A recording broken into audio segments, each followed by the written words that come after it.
So I don't know if Gary, are you online? Gary is our keynote speaker. Gary, are you there? Our first keynote. I am indeed. Okay, so I'll just jump in. Gary is our first keynote speaker. Gary is the chair of future work at the Singularity University, formerly co-founder of SOCAP, the Social Capital Markets, and a dozen other impact initiatives. He is an internationally recognized expert on the future of work, future of learning, and the future of the organization. His focus is on the strategies of helping individuals, organizations, communities, and countries to thrive in digital work economy. Please join me in welcoming Gary. Gary, the floor is yours. Yeah, welcome, Gary. Thank Just you so much. Gary, in case I left anything out, please jump in and fill Oh, that no, no, up. no, no, no. It's too much already. So it's not about me. So no, first off, I just want to recognize everybody that has put all of their time and energy into putting together this marvelous 24-hour event.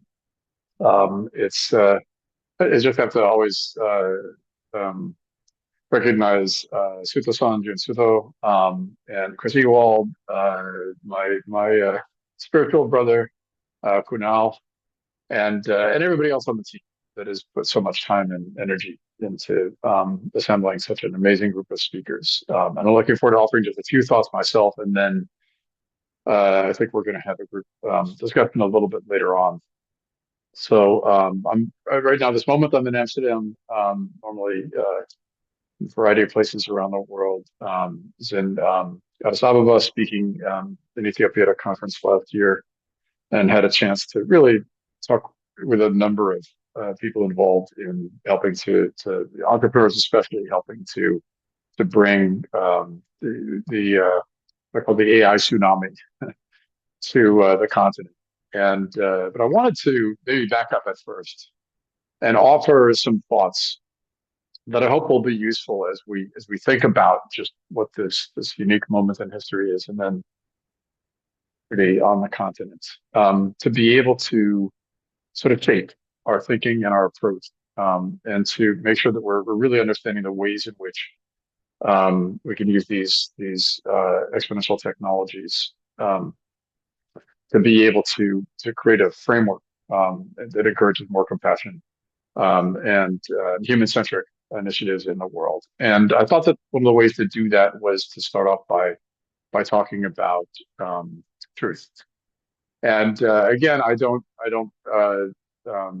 claim to have any tremendous moral authority to talk about truth and to lay any requirements for truth for others. But instead, I wanted to treat this as an opportunity to really examine what some of the fundamental ways that humans interact in the world, and especially since we're looking at the opportunities on the African continent, the questions that we might ask ourselves to make sure that we're using these technologies in the best ways to be benefiting humans. And so just wanted to ask four questions for anybody listening, and for as you think about your place in the world, and especially in using these technologies, and use this as a sort of jumping off points. I call these fire starters, hopefully to spark thinking.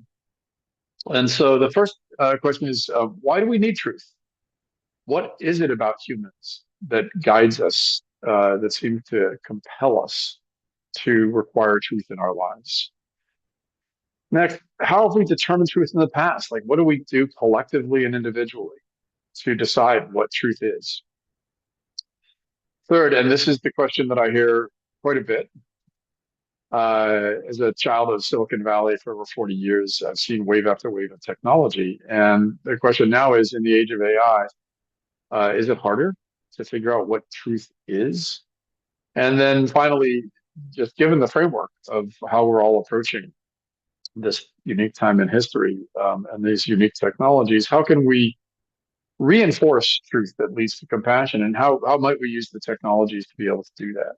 So I would love in the chat line if anybody has thoughts on any of these questions.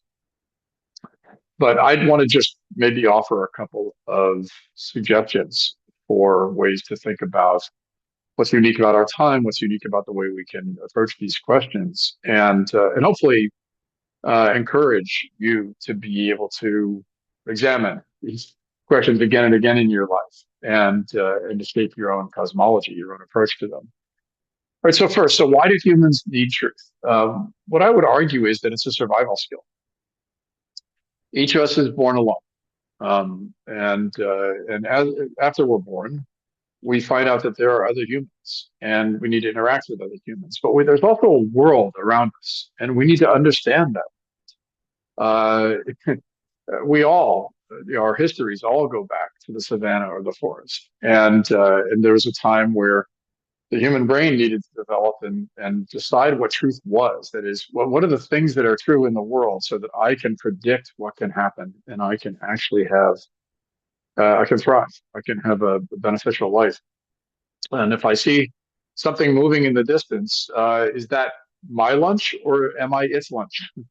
The more we understand truths, the more that we have a consistent cosmology between us, we can actually survive as humans, and we can thrive, not just to have sort of a baseline survival level, but we can each thrive individually and together. And what we do is we develop our own cosmologies individually. We find events, people, uh, things in the world that we try to plug into our understanding of the world and the truths that we believe in, and then we do that collectively.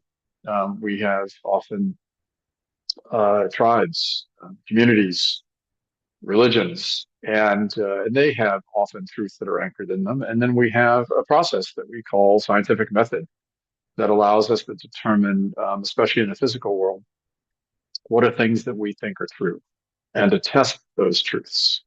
So I think we need truth because this is just how we survive, and then we have a process of determining what that truth is. As I said, both as individuals and collectively.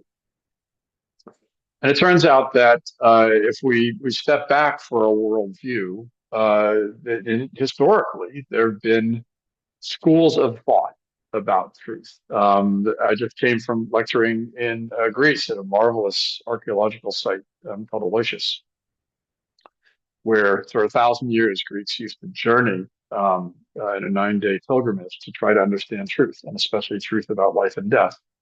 There obviously is a tremendous tradition around philosophy and truth in the Eastern world, and especially in China.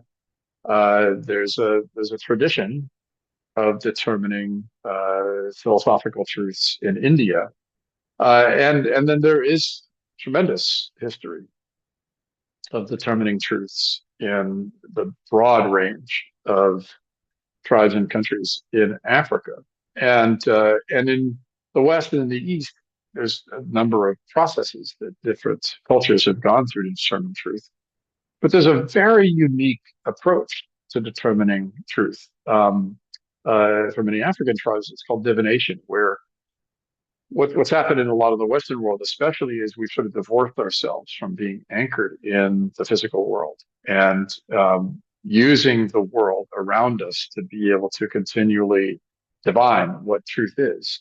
But the process of divination for many African tribes was to leverage the things that we see around us, water, the air, and mirrors, and to use them as ways to gain insights about what is true around us.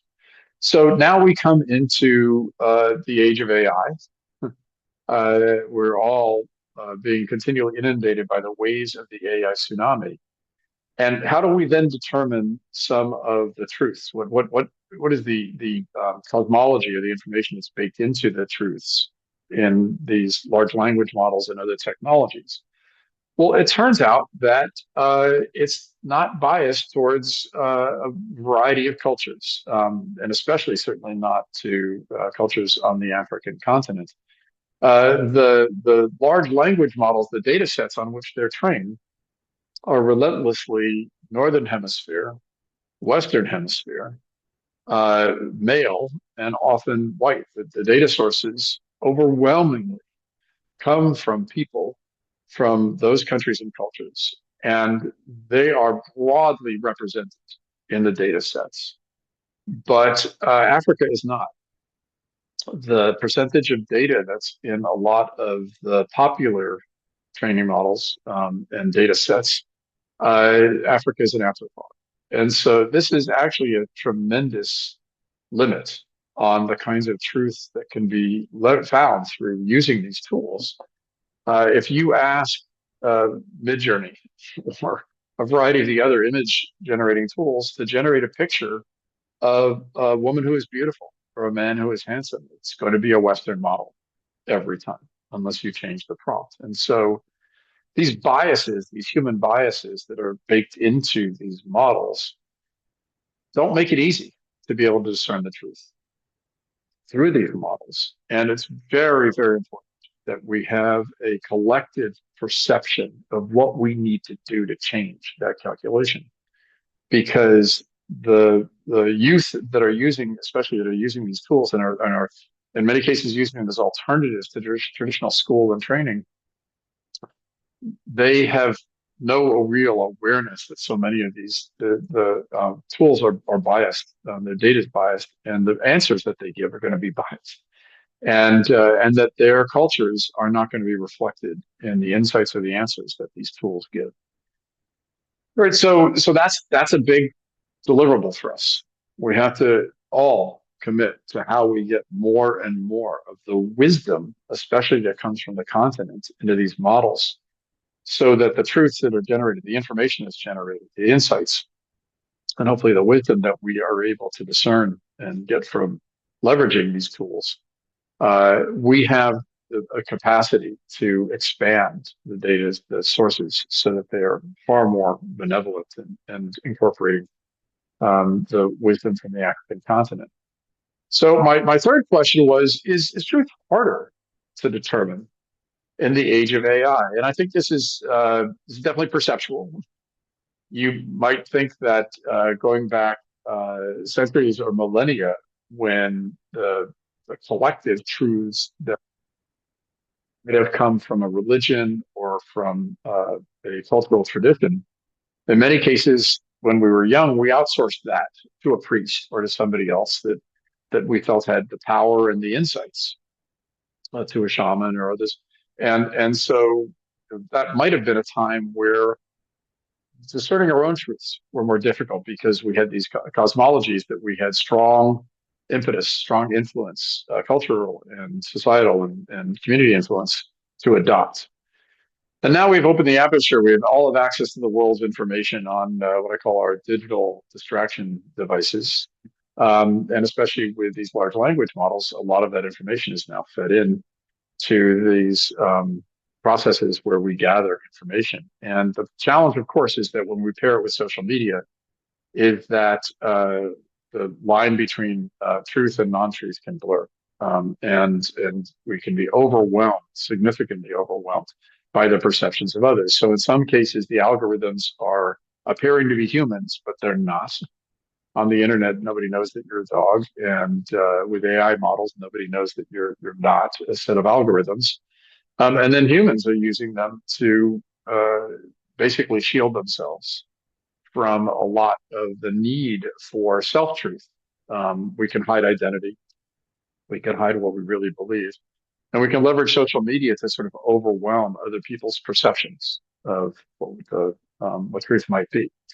And because the technologies have so little friction around them, because these digital distraction devices give us access to the world's information on a 24-hour basis, uh, the human senses are flooded. The zone is flooded.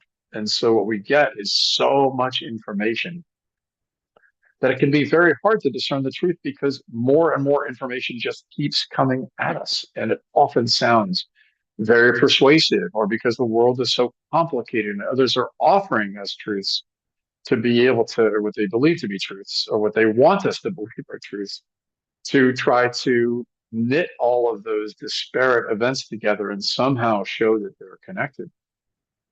We tend to retreat into our own echo chambers. We tend to retreat to the information that we believe already.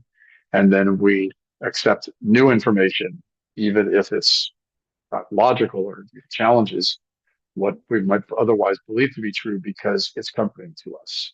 There's a wonderful expert on the human brain, Dr. Evian Gordon, a great friend of mine, and I asked him to synthesize all of the 1 billion data points in the largest brain database in the world that he created.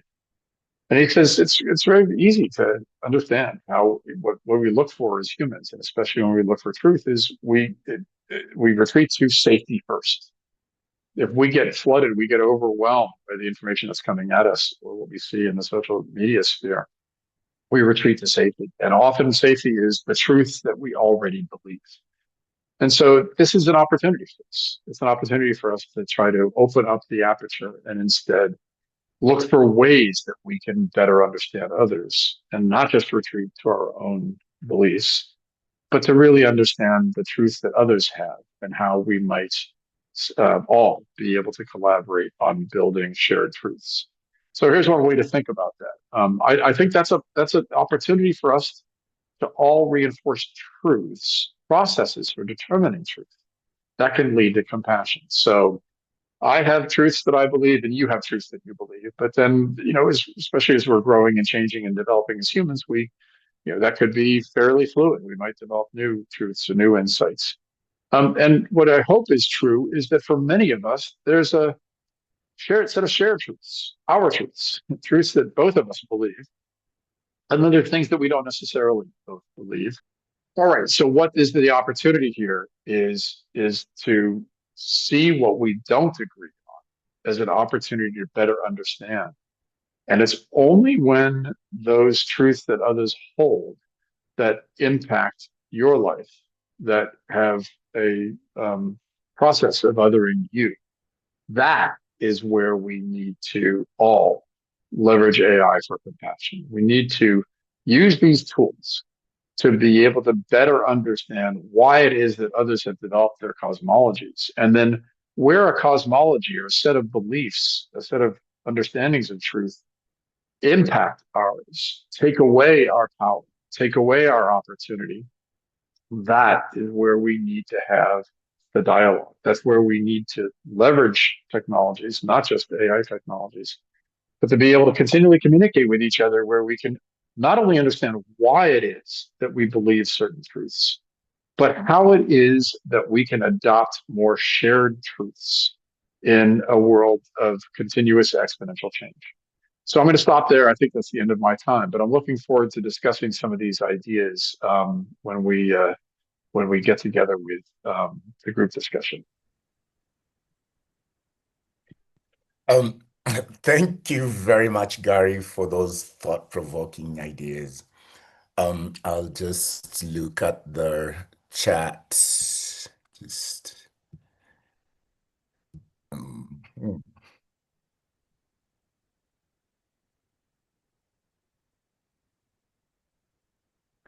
if anyone. Oh, yeah. Oh, I have asked a question. So, Yeah, Gary, maybe I'll try and rephrase this a bit. This is informed from I think my time during the mm, Ebola crisis in West Africa, yeah, where we knew what the truth was about Ebola. I think we thought we knew. Um, yeah, and and we went when we let's say about the first 3 weeks, we really did not know how to communicate our yeah. truth. So when we had the CDC professors come on radio and tell the citizens, this is what Ebola is, this is what Ebola can do to you, this is what how to prevent Ebola, we realized it didn't have any impact. And this came a bit late to us to understand that there are certain communities that only believe that the truth is true if it came from a certain institution. And we were not that institution. So, in an era of AI where information spreads quickly, what role should those African institutions, maybe it's religious leaders, community health workers, the teacher, play in anchoring truth among the AI technologies? So just very briefly, because I want to make sure we're hearing from the other speakers as well. So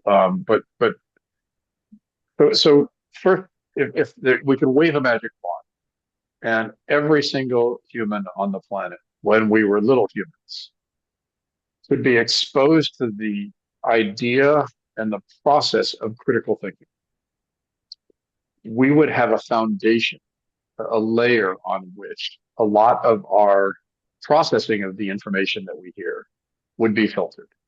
And especially when the world is so complicated, so much more complicated than certainly when I was young. When we hear new information or when we hear something that has a direct impact on our lives, if we have critical thinking and we look for information sources that don't just reinforce what we believe, but that we believe have built credibility and trust, we're all in a much better position. The challenge is that, and this is common, I think, around the world, and it's quite true in a number of African nations, is in the past we had strong belief in certain institutions, and we certainly would have believed our teachers. We hopefully at least some of our teachers. I mean, we would have believed media, and now because it is so much easier to propagate information through alternative channels, what ends up happening is our understanding and our faith in believing traditional sources is eroded. So there's a couple of very quick things that I would encourage. The first is critical thinking in schools.